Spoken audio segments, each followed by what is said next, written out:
Hello, everyone, and welcome to the concession stand here on the KB Radio Network. I am your host, Kevin Reed, and this is the review of the new slasher film, Scream 7, which is, wait for it, the seventh film in this franchise.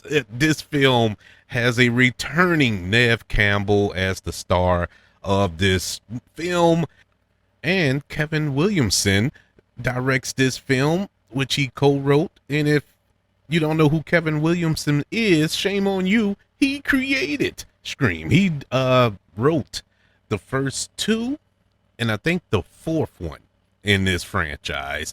Of course, those were directed by the late great Wes Craven, but this go around, he's in the director's chair as well. And so when you think about that, if you on the outside looking in, Neve Campbell, she's returning. You know, she wasn't in Scream 6. And so she's back for Scream 7. You have the creator of this franchise directing and co-writing it.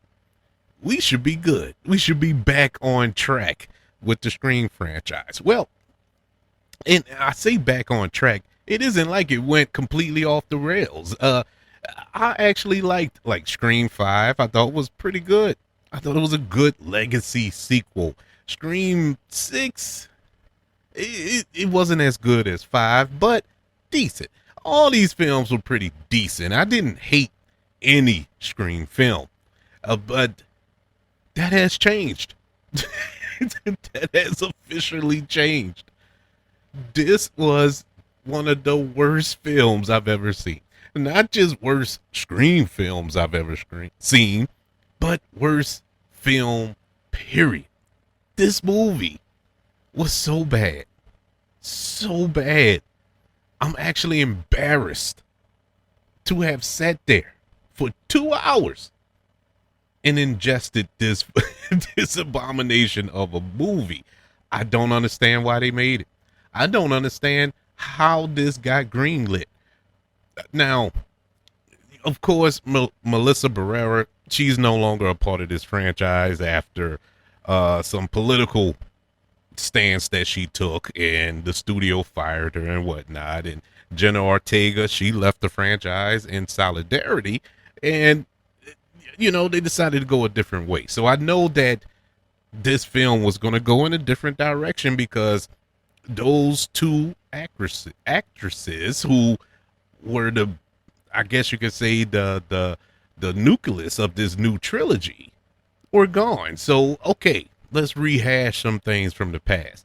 Well, I don't have a problem with that, but the issue you might run into is the fact we had that in Scream 5. We already rehashed the past. That was the legacy sequel. You had the return of Neve Campbell and Courteney Cox, David Arquette. All that was fine, you know, and you blended in this new generation. Perfect. I thought it was perfectly done.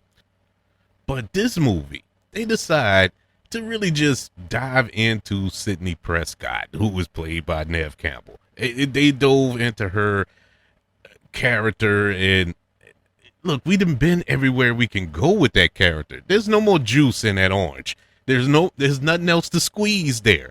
We are 7 movies deep. There is nothing to squeeze, but they tried, boy. Oh my God, did they try. Now we're introduced to her daughter here in this film, and she had nothing to work with. She had absolutely nothing to work with. I don't know. I don't know if they were trying to set up that she was going to carry the torch going forward or what, but she was just there. There was nothing to that character worth cheering for. This movie, look, to be fair, you cheered for nobody. It was nobody worth cheering for in this movie. Listen. I know that AI has kind of taken over the world. Skynet is running wild right now. You see them on social media with all those videos and pictures and whatnot. And it's being used a lot in a lot of filmmaking when it comes to screenwriting and whatnot. I finally believe that AI wrote this screenplay. There's no other explanation. I can't believe that Kevin Williamson wrote this screenplay. It's hard for me to wrap that around my head. For somebody who, A, wrote the first two and the fourth one. So that's 3 films in this franchise he wrote. I think he wrote the treatment for the 3rd film. So these are characters that he created. These are characters in a world that he shaped and formed. And so I'm confused on this film because it breaks every single rule that was established by him in the first few films. It's like, what? And I talk about AI. AI plays a part in this film. I'm not going to spoil anything, but the element that they use it in this film is so stupid and ridiculous. I don't even know how to. I don't even know how to review this film. Honestly, I'm sitting here and I don't know what to say. I'm so godsmacked by this movie. My intelligence was insulted so bad. The only thing I took away from this movie was the fact that they showed the trailer for Scary Movie 6 before it. That's the only thing that I can take away from this movie. It's so bad, because normally if you see a good movie, at least for me, when I see a good movie, I forget about the trailers that played in front of it because I'm so in tune with the movie that I'm watching, that I paid to see. But in this case, all I could think about was Scary Movie 7, and I didn't even think that trailer was all that good. But that's what's sticking with me here. Now, were there some cool kills in it? Yeah, there were some decent kills in it, but even that was ridiculous. Well, you have to suspend disbelief for every movie you see, but once again, this movie is insulting your intelligence to a degree where you expect me to believe a 120-pound man can lift up another 220-pound man by the neck with one arm, basically. It's like, what am I watching? Is this Jason Voorhees or is this Ghostface? I don't know what I'm looking at here. These are just normal human beings. There's no supernatural elements in this. And then this movie has not 1, not 2, but 3 Ghostface killers in it. 3. 2 technically, but it's 3.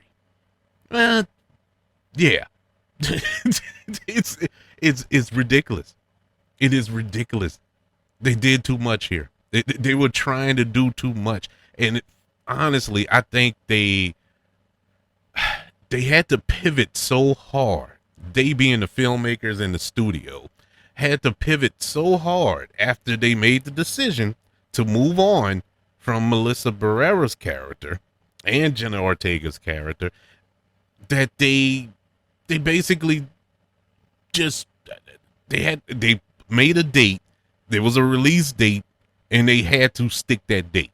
And so they had to go out there and make a movie. They had to put something out. That's the only thing I can think of why this movie was made, because it felt like it was rushed. It felt like it was just thrown together. It felt like they didn't even have a script. It just felt like they went out there and shot stuff. Okay, that'll be a good idea. Stand in front of that, And I try to refrain. I try to refrain from, when I'm reviewing a movie. I always wanted to be a filmmaker. I always wanted to be a director. To this day, still want to be a director. And I always try to refrain from saying these words. Man, I could have made a better movie than that. Because it's hard. Making movies is hard. And I don't want to disrespect the people who actually put blood, sweat, and tears into making a film, because that's an insult. Because quite honestly, I probably wouldn't. I'd probably make a movie 10 times worse.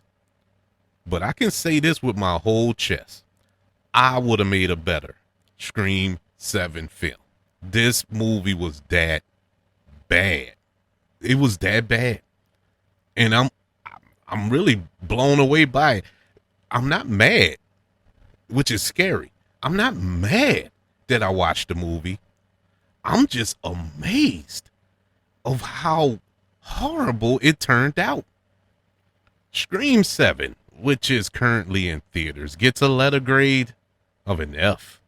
Yeah, there's nothing redeemable about this movie. Even with a couple of cool kills, I could care less about that. It wasn't even, they just threw that in and it threw just to say it was a serial killer movie or a slasher film. Other than that, this movie had no substance at all.